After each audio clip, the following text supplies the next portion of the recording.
The last unit was about physics, which is the study of motion. This unit is about matter and the study of matter. So it's appropriate for us to start by asking the question, what is matter? What do we mean when we say matter? And this is really important because almost everybody has misconceptions in their head about what matter is and isn't, and you're probably no different. So we have to get those ideas out of our head first. So here's a little self-quiz. Just go grab a piece of paper, regular old paper, and anything you want to write with, and take this little self-quiz as I go through the different slides. The question you're going to try and answer is, do you think the thing I'm showing you is a form of matter, or is it something else? So if you think it's matter, you can write down, check, yep, I think it's matter. Make sure you're keeping a list because in the end, we're going to go back and look at that list together. So it's really important that you actually write this down. Okay, get ready and we'll start. Here's the first one. What about these metal spheres from our Newton's cradle? Do you think those are matter? So if you think they are, you can write number 1, metal spheres, put a dash next to it, and say yes. If you think no, then you can write number 1, metal spheres, no. When you're ready, go on to the next slide. Okay, what about the water in this free-falling bottle? Is that matter? This is number 2. Just write water. You don't have to write free-falling bottle. Is water matter? Yes or no? Next slide. What about dust? If you get a lot of dust together in one place, you can start to see it. But even if you can't see it, if it's just small little bits around the room, is dust matter? What do you think? Yes or no? Next slide. What about air? You know, the stuff that's filling up these balloons. Is air matter? Not the balloon, but the air. You know, the stuff right in front of your face. Is that matter? Next one. What about these plant cells, or any kind of cell? Are cells a form of matter? What do you think? Interesting. What about sunlight? Not the clouds or the air, but the light that the sun gives off. Is sunlight a form of matter? For that matter, is any light matter? Just light from anywhere. Is it matter? This is a weird one. What about dissolved sugar? If I put some sugar in water and I stir it up, pretty soon the sugar will seem to disappear. Is that sugar a form of matter once it's dissolved? What about sound? Not the speaker, but the actual sound itself. Is sound a form of matter? What about bacteria? Are bacteria matter? This is a very, very enlarged image of some bacteria that have been stained to make them easy to see. What do you think? Is bacteria a form of matter? What about heat? Not the sun, not the thermometer, not the liquid in the thermometer, but heat itself. Is that a form of matter? What about people? Are people a form of matter? This is the last one, so you should think pretty hard about it. Are people a form of matter? After you have all your answers down, we'll go back through them at the end, but first, I'm going to actually define matter for you.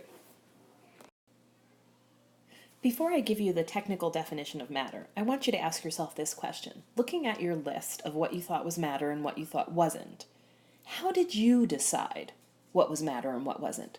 What was the rule in your head that you were using? Something must have guided you in making your choices. What was it? What made something seem like matter and something else seem like maybe not?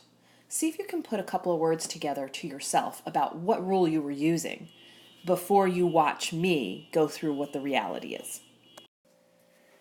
Most students will tell me that they think that things that are matter are things that have some kind of there-ness to them, and they have a hard time defining what they mean by that. But they know that things can only be matter sort of if they can pick them up and feel them and touch them, if they're really there. And things that they can't really pick up and touch, they feel like aren't matter. And there's something to that, but it's not the whole story. Here's the technical definition.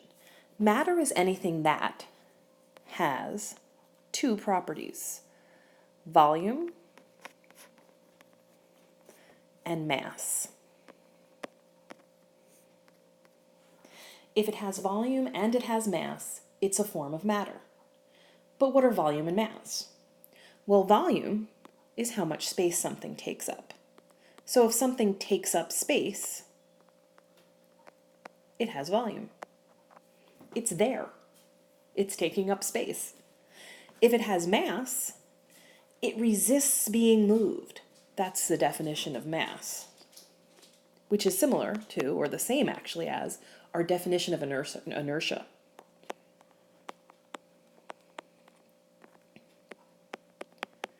So as we go back through the list of things that we talked about before that you have on your list, I want you to ask yourself, does this thing take up space?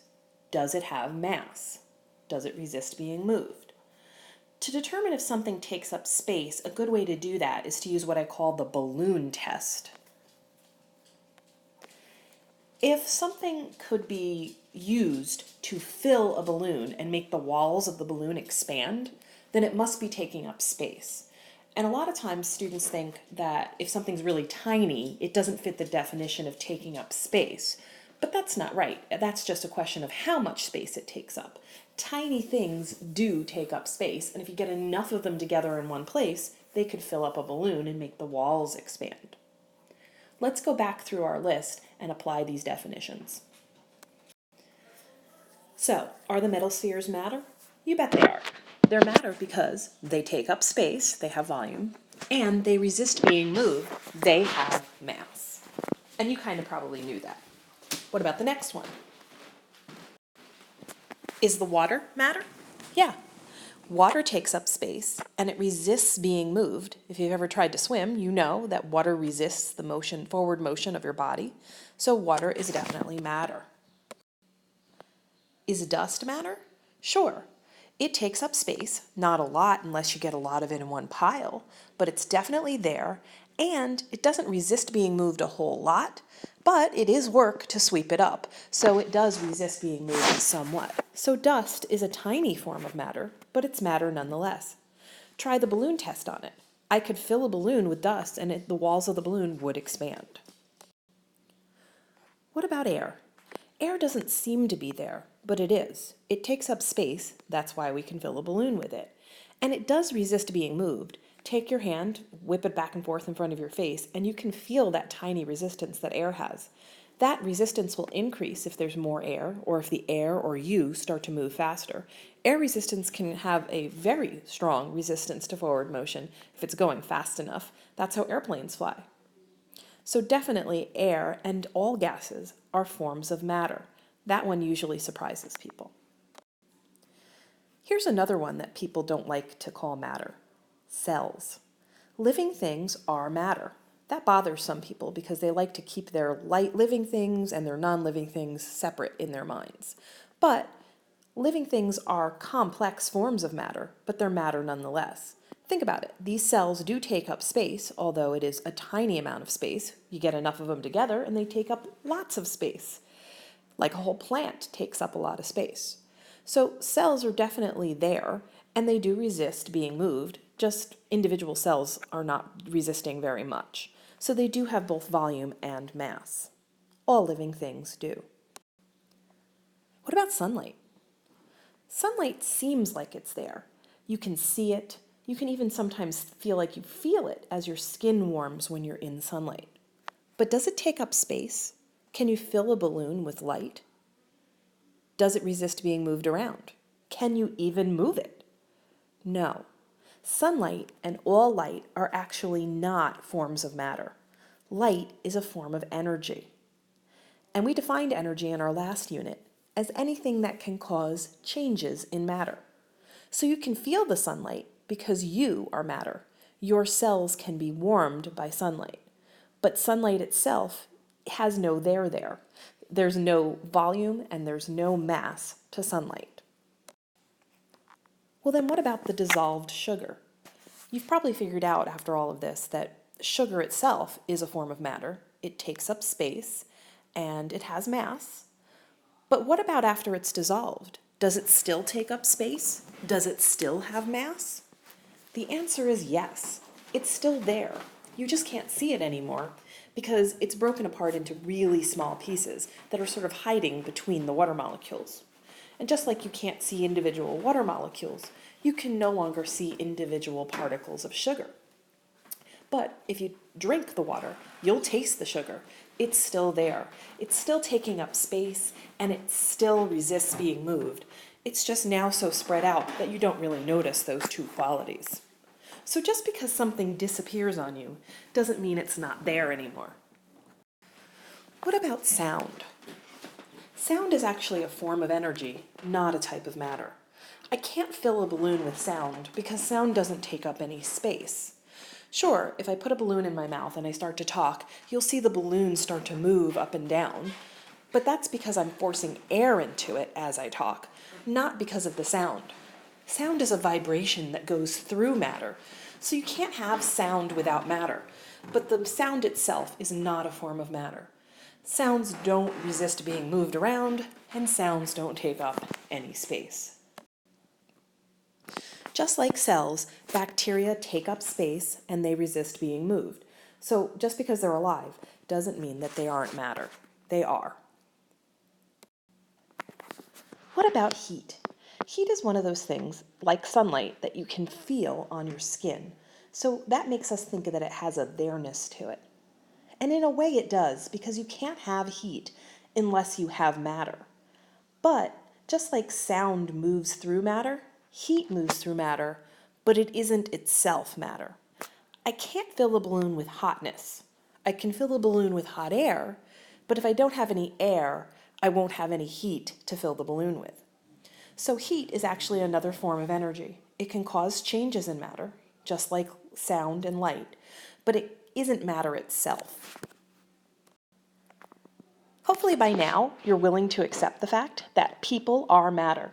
We're made of cells, and those cells, when they get together, take up quite a bit of space, and they resist being moved.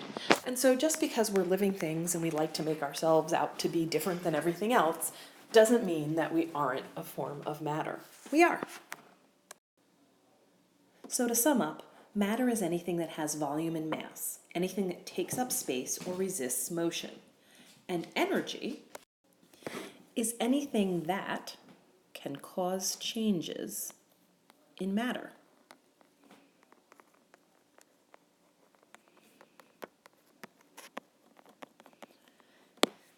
Here's one more test of yourself to see if you finally understand this. I'm going to give you a really hard one. People mess this one up all the time. Is fire a form of matter? Well, what do you think? Okay, this one's tricky. You can't fill a balloon with fire. The balloon will melt, obviously, if we get it near the fire. But fire does not take up space, and it does not resist changes in motion. Fire is actually two forms of energy together, heat and light. But the reason we feel like fire might be matter is because fire is always found when matter is burning. When you burn matter, it gives off a lot of energy in the form of heat and light. So we think of it as having a there-ness to it. But the flames themselves are no different than a beam of light would be.